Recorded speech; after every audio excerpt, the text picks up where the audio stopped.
In this video, I'm going to be trying a very simple day trading strategy with over 24 years worth of data to see if it would hold up and still be profitable on today's market. This simple strategy is the simple moving average crossover strategy. And basically it uses the simple moving average indicator, but it uses two of them.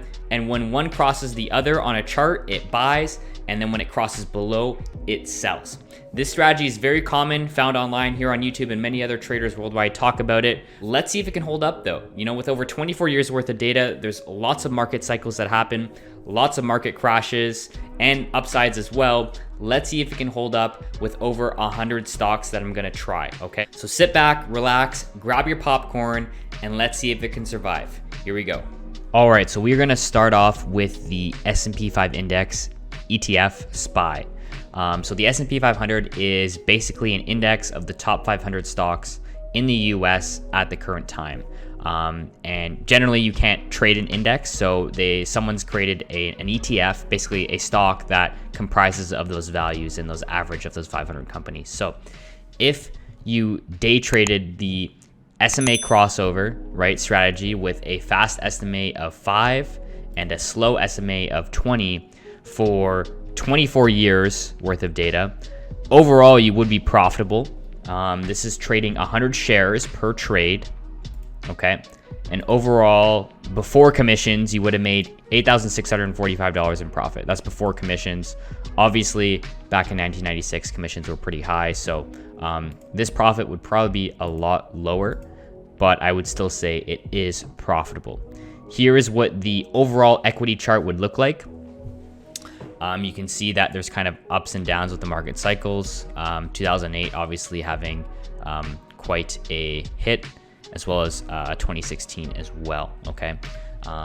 So let's take a look at the chart on actually what it's doing.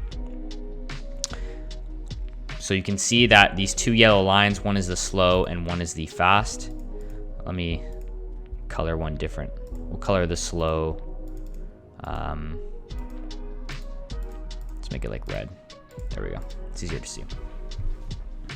So you can see what it's doing when it crosses over, buying and selling, all over with 24 years worth of data, which is, you know, a lot of data, right? That's quite a bit of time to get some in-sample data, and this would be the result. So like I said, this is before commissions. Definitely, obviously now it's commission free, but that was only as of recently within the last year. So it depends on the broker you'd be trading with. I know back in the early 2000s, you know, it could be like $10 to $20 per trade commission wise. So it would have made, let's take a look at the stats here. So it does say start date of 1990, but I believe I only have from 96. Yeah, 96 would have been the first trade. I think the SPY launched in 96 or 95. So it would have made 195 trades, right, over those 24 years. It had a percent profit of 41%, 41.54. 81 winning trades, 114 losing trades. Slippage is basically every trade. You might not get filled at the exact price, so I put a 2-tick slippage. And for ticks with stocks, I think it's on a cent basis. So on average, we could lose up to 2 cents per trade. It might be more. So maybe I should be more pessimistic and put that at a higher number. So the average trade, you'd profit $44. The average winning trade was $573.80 of profit. And the average losing trade was $331.87. Your ratio to win and loss was 1.73. The max consecutive winners was 4 in a row. Max consecutive losers was 8 in a row. The largest winning trade being $5,213 in profit, and the largest losing trade being $1,709 in loss, okay? So once again, this is trading with 100 shares. So back in 96, the first trade, SPY was trading around $61, okay? So that would be, I guess, $6,000 per trade. I can't believe I'm doing this in a video. Yeah, I think it would be 6,000. Yeah. That's what I thought. Sorry, I just needed to clarify that. So about $6,000 per trade, which isn't super realistic for some people. I mean, obviously now $100 per trade with the SPY being at around 300 would be, you know, more than 5 figures per trade. So definitely not realistic for most people, but at least the shares are consistent throughout. Okay, so this was SPY. Okay, let's try this with the Nasdaq top 100 stocks. So I'm going to select all of them and then run them. The start date is 1990. So some stocks will have data by then, but some won't because a lot of new stocks are on the Nasdaq. I'm going to hit run. It's going to take a while, but let's see how it does. Okay, so the results are in. We've tried it on the Nasdaq top 100 stocks. So some popular stocks on the Nasdaq right now. American Airlines, Apple, Adobe, and obviously like 98 others. So here's the overall results on them. I'll go through some of them, not all of them. Let's see. The biggest winner was Amazon, of course. Amazon had incredible returns since its IPO. I believe it IPO'd in 96. Yeah. So this was Amazon's return for over 24 years worth of data trading the SMA crossover strategy. Let's take a look at its summary. So trading 100 shares, once again, is not, like I said, it's not realistic for everyone. Obviously, when it launched, 100 shares was only, you know, $1.63, but they could have had stock splits as well. Now with Amazon being $2,000-$3,000, you know, 100 shares would be quite a bit of money. But let's take a look here. So total net profit would have been $178,821 before commissions. So remember, we got to factor in commissions with that. That could be, you know, up to 40-50% cut rate through commissions. It made 178 trades, had a win rate of 44.9%. Number of winning trades was 80. Number of losing trades was 98. The average trade was $1,000 in profit. The average winning trade was $4,040, and the average losing trade was $1,473. You had a 2.74 win to loss ratio, so that's pretty good. Max consecutive winners was 5. Max consecutive losers was 6. Largest winning trade was $61,910 in profit, and the largest losing trade was $22,950. So, yeah, obviously hindsight is 2020, right? If you started this strategy back in 96, you would have been very, very successful. Although I don't know if you would have had the software tools back then, but this is the SMA crossover, right? Okay, so that's Amazon.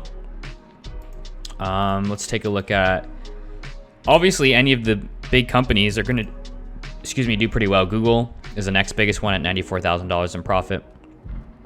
The biggest loser, let's see what that was. BIIB. They could have, so the issue, once again, this platform is NinjaTrader, and one issue they have is I don't think they factor in stock splits. So, for example, one trade here, you can see that, you know, this chart kind of doesn't look realistic, how you can essentially lose.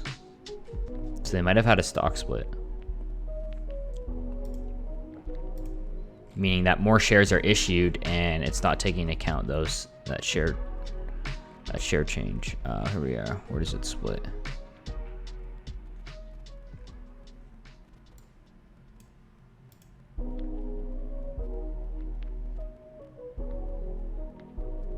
Entered at 323, exited at 325, or 225, sorry. So that's quite a bit of a loss. I mean, that's a BIIB. Let's see what that stock, I don't know what that company is. Biogen. Have they had a stock split? Oh, they have no stock splits. Okay. So, just, I guess maybe they had bad news, but you can see it is actually pretty, like, decent, right? And then I guess sometime around 2019, they had some type of bad news, or something external affected the stock's price and it went lower. So BKNG was the worst, although I don't know why my chart's not coming up. Oh, there we go. Okay. What's BKNG? I don't know this company. Is it Burger King? No, Booking Holdings. Booking Holdings. But have they had stock splits? BKNG stock splits. Yeah, it's had one split. 2-for-1 split. So this isn't accurate.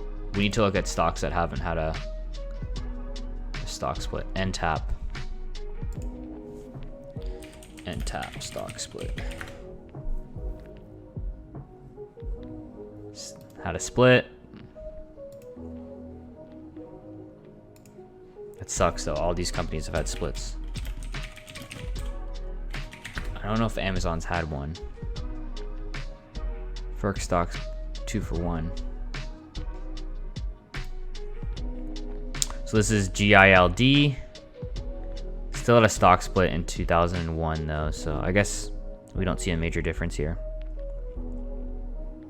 But overall not great. Would have lost $5,000. Trading Guild. So there was quite a number of companies of the Nasdaq. I would say, how many of them? Can I make this bigger? Here we go.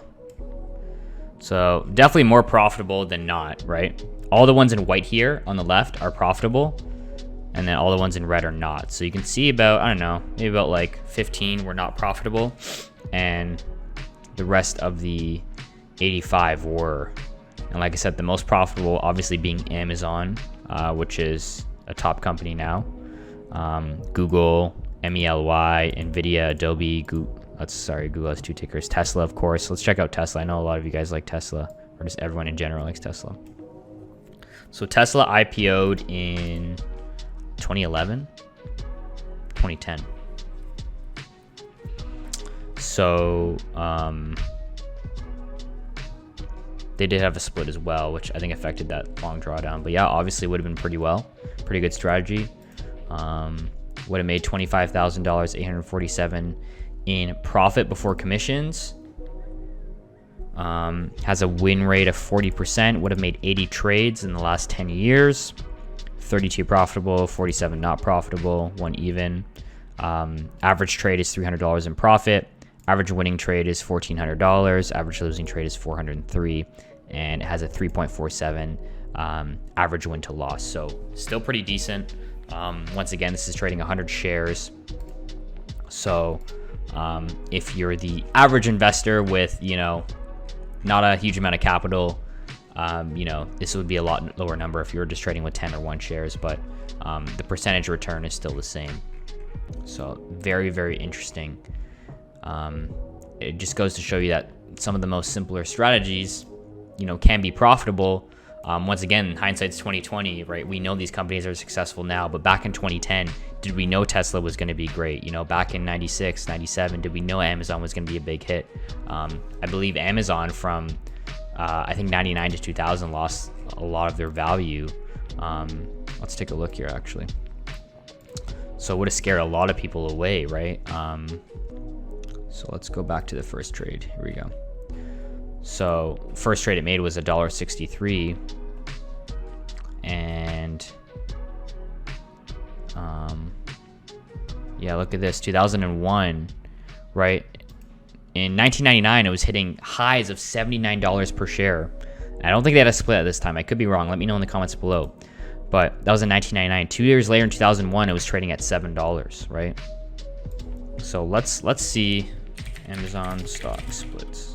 I don't know if they've had any.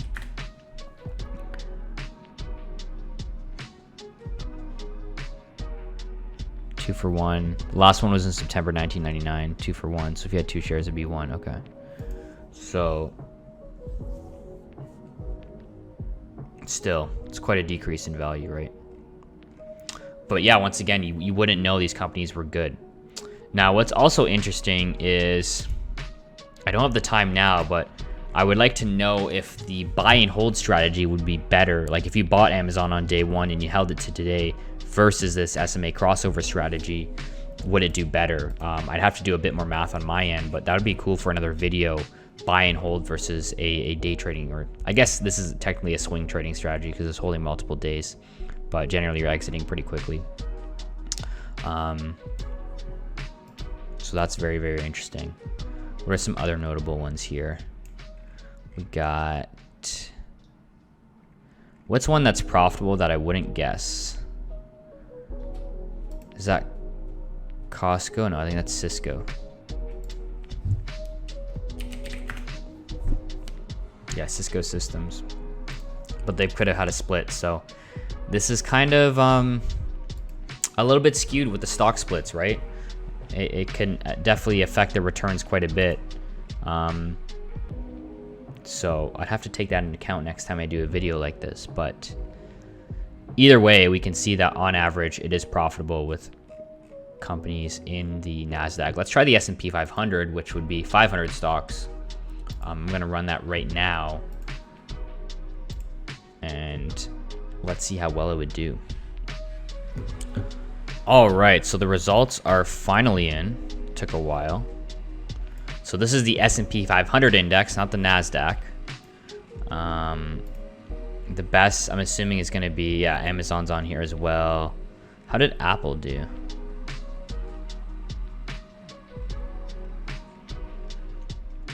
I mean, Apple had some stock splits as well, so definitely kind of a bummer. Is it even on here? It should be on here. It's definitely in the S&P. Yeah, Apple, 6,000 in profit. Interesting. Interesting. Well, there you got it, guys. I mean, there you have it, guys. The SMA crossover strategy can be profitable with over 24 years of back-tested data. But once again, it's hindsight's 2020, right? At the end of the day, you have to pick, because it pretty much only works. It's only profitable if it goes long. Well, it only goes long, so it's only profitable if the asset goes up in value. You got to pick some really good companies, and you know, let's play devil's advocate here. And there's definitely lots of drawdowns. Even if we look at the top performer, which was Amazon. Let's take a look at their chart, right? This back test is in perfect order, right? If you started here on this day here on 2018, September 20th, yeah, you would have lost a lot of value, right? Obviously, you still would have been in green, but you would have been down for at least a year, right? So once again, this is with, oh, I guess you can't see it because of my head. If you started here, there we go. Move my head here for you guys. So if you started here, you started running the strategy here where it bought on the SMA 5 and 20. It's quite a bit of a drawdown, right, guys? Quite a bit. So these back tests are, you know, I wouldn't look at these and immediately start putting a bunch of algos out with the strategy, but, you know, maybe pick one or two stocks and try it out. Try the strategy out. Obviously, like I said, because the strategy only goes long, it only buys and sells when the crossover happens. The assets needs to go up in price over a long period of time for it to work. So you got to pick great companies that you see value in and basically use this strategy to automate your buys and sells. So let me know in the comments below what other strategies you want me to try with over 24 years worth of data. We could try MACD, RSI, and a bunch of others, or maybe even a simpler strategy like buying when the market opens, selling when it closes. I'd be interested to see how well some strategies would do, but let me know in the comments below what strategies you want me to try. Would I personally use this strategy? I'd have to do some more metrics on it. I would have to look at expectancy and do a Monte Carlo analysis on these strategies, which basically, you know, put it through some rougher tests to see if it would be profitable live. But yeah, I mean, I think if you ran this strategy on any of the great companies now, like Apple, Tesla, or Amazon, it would probably do well, especially if you started after March. It would definitely do well because, you know, like I said, just because the strategy is simple doesn't mean that it's bad, but there is certain market conditions that it needs to work, right? And this strategy only works in the market cycle of a bullish market, obviously. So I don't think it's a bad strategy, but I would have to put it through more tests to put it live in my portfolio. So anyways, there you guys have it. 24 years of the SMA crossover strategy, buying 100 shares when the 5 SMA crosses the 20 SMA, and then selling when the 5 crosses below the 20. And there you have it. So hope you guys enjoyed this video. Hope you found value. If you did, please hit the like button. If you did not find value, please comment below on why my videos are crappy so I can improve them, because I do want to improve as always. And we will see you next week for the next video. Peace out, guys.